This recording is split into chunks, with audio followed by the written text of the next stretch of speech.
All right, guys, before we get to the video, let me introduce to you Fernando King. What this guy is advocating for is outstanding. We should all be going to our city council meetings and let our voices be heard, ask some questions, demand some answers. Let's get right to it. I'll see you guys at the end. We cannot change what has already been done, but we can prevent further harm to our society and future generations by advocating for the public health and welfare of our people. In fact, under municipality policing powers, it is your obligation and duty to enforce public health and welfare for the people. I make a demand for Mayor Mahan to set a new precedence across California by implementing body cameras on all San Jose City Council members moving forward. This helps promote accountability and removes any further malfeasance and rumors. San Jose leadership has severely let down its people. Today, Omar Torres, a former city council member, has been convicted of crimes against children. Yet instead of previously holding him accountable through a recall, the city council allowed him to resign, shielding the reputation at the expense of justice through plausible deniability. The previous vice mayor, ℍ𝒹, and other council members knew about his actions but chose concealment and silence and complicity. San Jose Council has attempted to interrogate the San Jose Police Department to relinquish the names of the whistleblowers to silence them, which led to San Jose Union issuing a cease and desist against the criminality.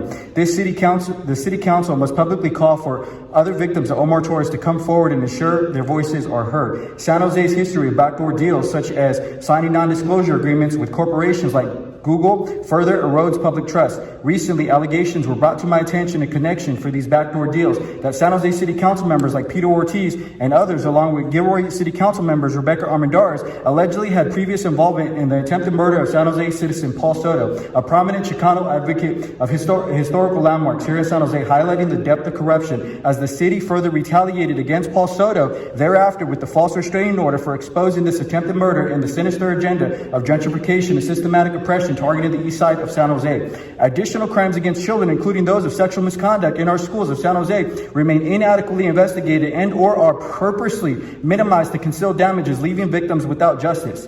The Santa Clara County Board of Education has also misused over $135,000 of funds that contribute to education. Adding to these injuries,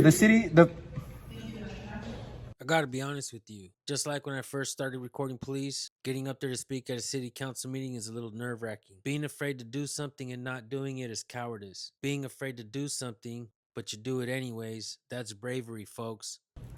I want body cameras. Okay, thank you everybody for your comments. It's for an open forum. Otherwise, today's meeting, we are now adjourned. Did something happen to Paul? Yeah, so there was an attempt to murder on Paul Soto maybe a year or two back, and it was through San Jose City Council and Gilroy Council, and the attempt failed, and so what they did to silence him is they put a restraining order against him. That's what happened to Paul. That's why Paul Soto is no longer here, because the city put a restraining order against him, which is a civil conspiracy against civil rights. Crazy, huh? All right, folks, so here's the truth. I really hate doing this type of stuff, but this shit needs to be done. These public officials are running amok.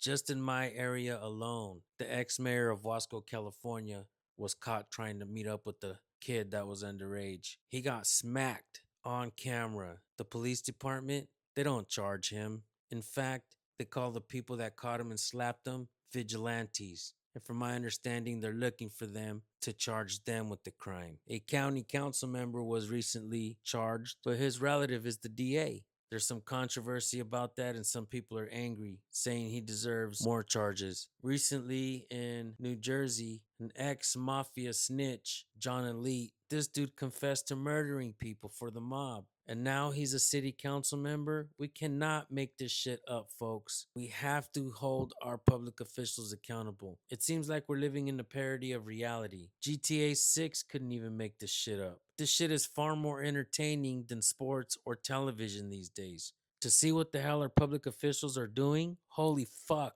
I want to give a big shout out to Fernando King for his work. Continue to do your work, bro. All right, folks. Always record the police and your public officials. You cannot get sued nor arrested for asking questions. Thank you guys for tuning in. We'll see you on the next one.